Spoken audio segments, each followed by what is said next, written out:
मंच पर विराजमान आज के मुख्य वक्ता परम आदरणीय आचार्य गौदास जी, हमारे आरोग्य पीठ के संरक्षक परम आदरणीय माननीय गोविंद राम अग्रवाल जी, हमारी वरिष्ठ श्रीमती अंजू शर्मा जी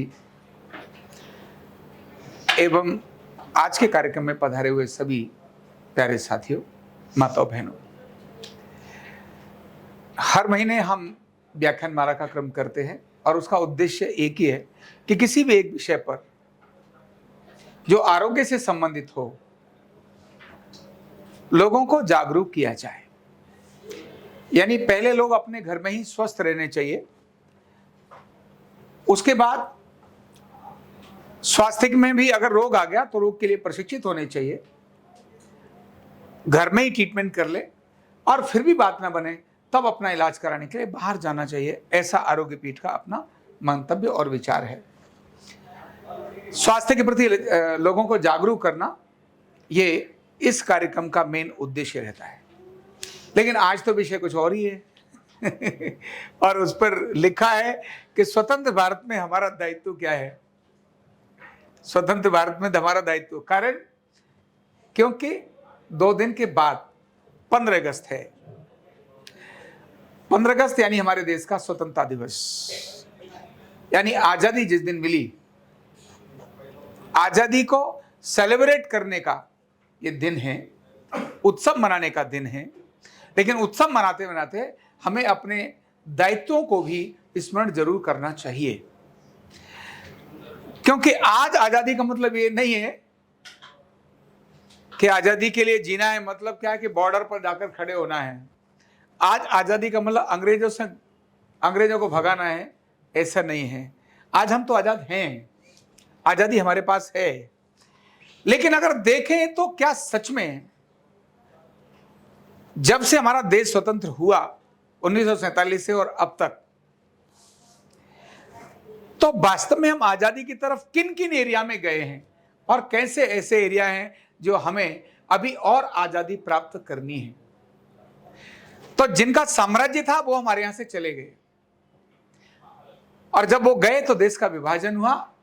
14 अगस्त की रात्रि हमारे लिए एक बहुत बड़े कष्ट का कारण भी है, क्योंकि 14 अगस्त 1947 में मध्य रात्रि में हमारे देश का विभाजन हुआ था, भारत माता के टुकड़े भी हुए थे। ये बहुत बड़ा कष्ट का विषय भी है जिसको हमें हमेशा स्मरण करना चाहिए। जिस आजादी के लिए हमारे वीरों ने बलिदान दिया, छोटे छोटे बच्चों ने बलिदान दिया, युवाओं ने अपनी जवानी को न्यौछावर कर दिया, बड़े बुजुर्गों ने अपना सब कुछ आजादी पर लिटा दिया और माताएं बहनें भी पीछे नहीं रही, उन्होंने भी एक बड़ा काम किया। उस आजादी को जो हमारे को 1947 में मिली थी, चाहे विभाजित और खंडित थी क्यों न सही, उस आजादी में आज हम देखें तो बहुत सारी चीजें ऐसी हुई कि हम फिर से एक निश्चित गुलामी की तरफ चले गए, और वह था दवाइयों की गुलामी। ऐसा कोई घर नहीं है आज जिसमें बीमारी ना हो। 1947 में ऐसा नहीं था। 1947 में लोग निरोगी अधिक थे। अभी बहुत वर्ष नहीं हुए, लेकिन पिछले 30-40 साल के अंदर एक बहुत बड़ा परिवर्तन हमारे देश के अंदर हुआ, और वो हुआ कि बीमारी भयंकर आई। योजनाबद्ध तरीके से इस देश के अंदर बीमारी को स्प्रेड किया गया, योजनाबद्ध तरीके से। और दवाइयों को लेकर, मशीनों को लेकर जो क्रम बढ़ा, आज हमें देखने को लगता है कि जैसे ही महिला की 35 साल 40 साल उम्र होती है, उसको पता चलता है कि मुझे घुटने का रिप्लेसमेंट कराना ही पड़ेगा, हार्ट वाले को स्टेंट डलवाना ही पड़ेगा, किडनी वाले को डायलिसिस कराना ही पड़ेगा, और sugar, blood pressure, asthma, arthritis की दवाइयां खा खा कर तो कितना भंडार हो गया, जिसके कारण कितनी अनेक सारी बीमारियां जन्म ले रही हैं।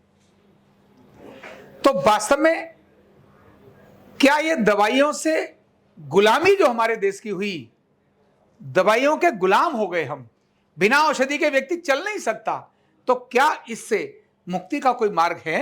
क्या इससे आजादी का कोई मार्ग है? तो वास्तव में आजादी का मार्ग है, और हमें उस आजादी की तरफ अपना कदम बढ़ा चुके हैं, और हमको बीमारियों से, दवाइयों से, मशीनों से मुक्ति पाने के लिए एक बड़े संग्राम की, बड़े संघर्ष की पुनः आवश्यकता होगी, जिसको आरोग्य पीठ कर ही रहा है। न केवल आरोग्य पीठ, आज पूरा देश ही इस दिशा में जाग चुका है देश। इसीलिए दुनिया के अंदर योग कहां शिखर पर पहुंच गया। योग, कभी योग को दबाया जाता था और आज योग दुनिया के अंदर शिखर पर पहुंच गया। आयुर्वेद को कभी दबाया जाता था। इवन आयुर्वेद के जो वैद्य हैं वो अपने को इन्फिनिटी कॉम्प्लेक्स के कारण से चुपके से एलोपैथ की दवाइयां देते थे और लोग इसीलिए आयुर्वेद का डिप्लोमा सर्टिफिकेट या डिग्री लेते थे जिससे एलोपैथ की दवाइयां दे सके। आयुर्वेद वाला, यूनानी वाला, होम्योपैथ वाला, नेचुरोपैथी में तो तब डिग्री थी ही नहीं। ये सभी इसीलिए डिग्री लेते थे कि कम से कम एलोपैथ की प्रैक्टिस तो कर चुकेंगे। अपने तरफ विश्वास नहीं था।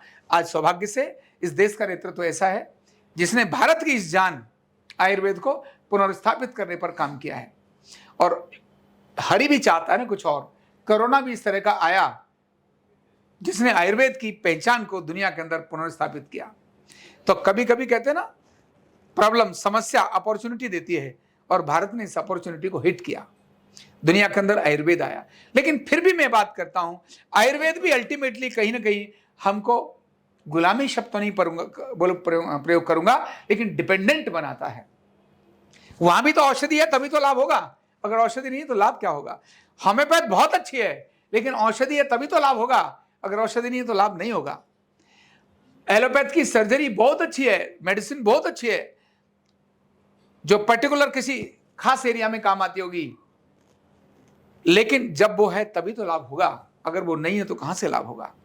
तो भारत को जिस दिशा में लेकर जाना है वो लेकर जाना है बिना दवा, बिना मशीन, बिना साइड इफेक्ट के, रोगों के समूल रिवर्स करने की प्रक्रिया पर हमको लेकर जाना है।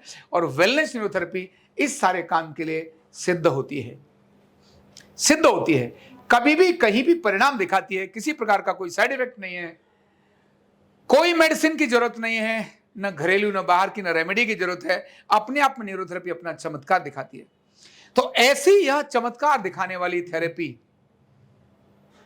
जब औषधि से मुक्ति देगी तो ऑटोमेटिकली खर्चा कम हो जाएगा, जरूरत नहीं पड़ेगी। जो सीख गया उसको खर्चे की जरूरत क्या, एक बटन ही तो दबाना है, इसमें है क्या। और कंप्लीट रिवर्स करती है। क्यों रिवर्स करती है? क्योंकि सेल के डीएनए पर काम करती है।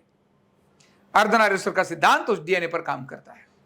नाभि मतलब सेंटर ऑफ द बॉडी पर काम करती है, बॉडी के केंद्र पर काम करती है, इसलिए बीमारियों को रिवर्स करती है।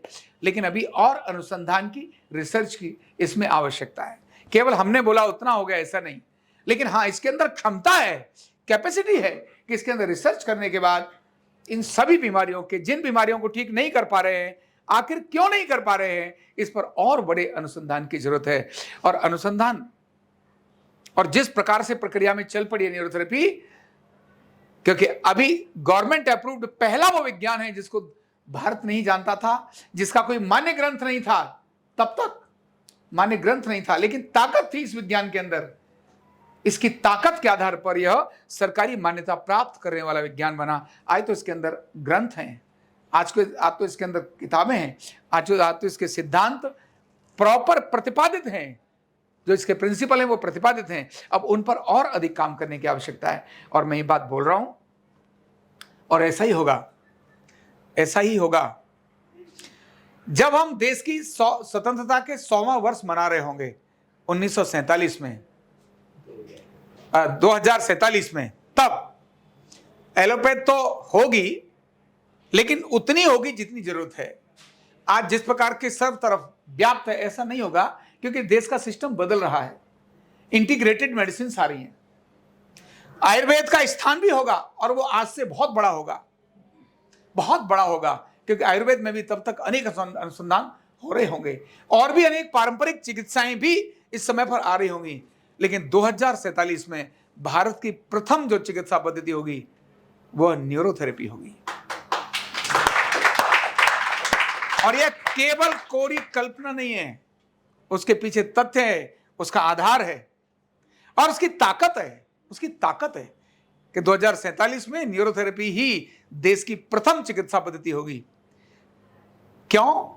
सहज, सरल, संपूर्ण निदान करने वाली ऐसी यूनिक पद्धति है ये, जो घर घर की आवश्यकता है। एक YouTube से देख करके बड़े बड़े केस डील कर देती है।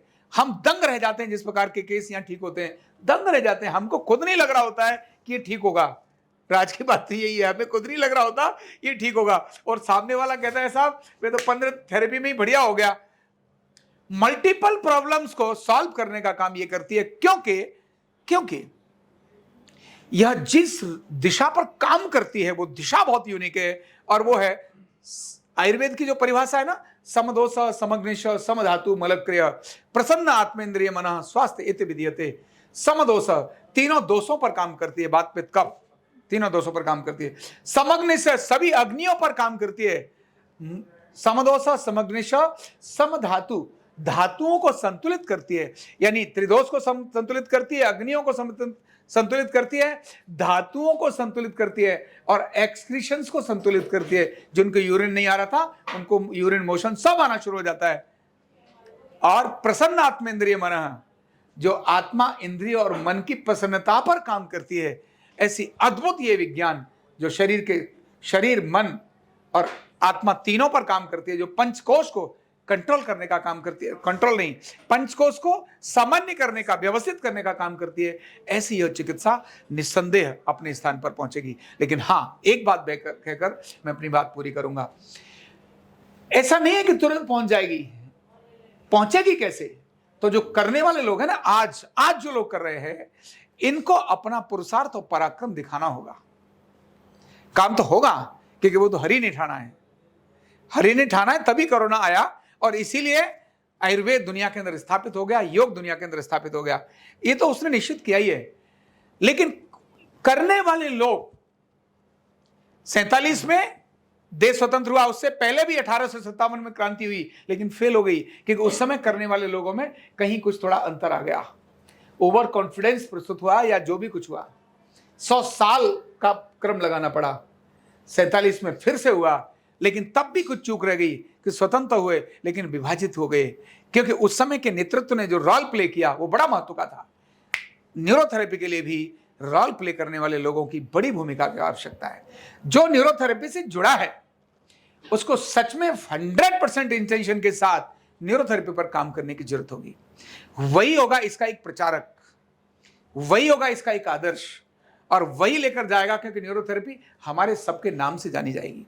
तो ऐसी प्रक्रिया जब हम करेंगे, तब ये जो आज का वाक्य लिखा है, स्वतंत्र भारत में मेरी भूमिका, मेरा दायित्व, न्यूरोथेरेपिस्ट और आरोग्य पीठ से जुड़े हुए सभी लोगों का यह भूमिका और दायित्व है कि न्यूरोथेरेपी, इसको हम कितनी स्पीड से, कितनी प्रबलता से घर घर ले जाने का काम करें, क्योंकि न्यूरोथेरेपी आरोग्य पीठ का काम नहीं है, ये रामगोपाल का काम नहीं है, ये देश का काम है, ये जनसेवा का काम है, ये लोक सेवा का काम है, ये भारत माता की प्रसन्नता का काम है। तो ऐसा श्रेष्ठ काम हम सभी लेकर जाएंगे। इतनी बात कहकर मैं अपनी बात पूरी करूंगा। हृदय से बात करूंगा। न्यूरोथेरेपी का कंप्लीट कोर्स सीखने के लिए जुड़िए हमारे ऑनलाइन ट्रेनिंग प्रोग्राम से और जानिए करीब 100 बीमारियों का इलाज बिना दवा और बिना मशीन के। इस न्यूरोथेरेपी ऑनलाइन ट्रेनिंग प्रोग्राम से आप घर बैठे बन सकते हैं गवर्नमेंट सर्टिफाइड न्यूरोथेरेपिस्ट। रजिस्ट्रेशन के लिए नीचे दिए गए नंबर पर अभी कॉल करें। और हाँ, हमारे वीडियो को लाइक करना, शेयर करना और चैनल को सब्सक्राइब करना बिल्कुल भी ना भूलें। धन्यवाद।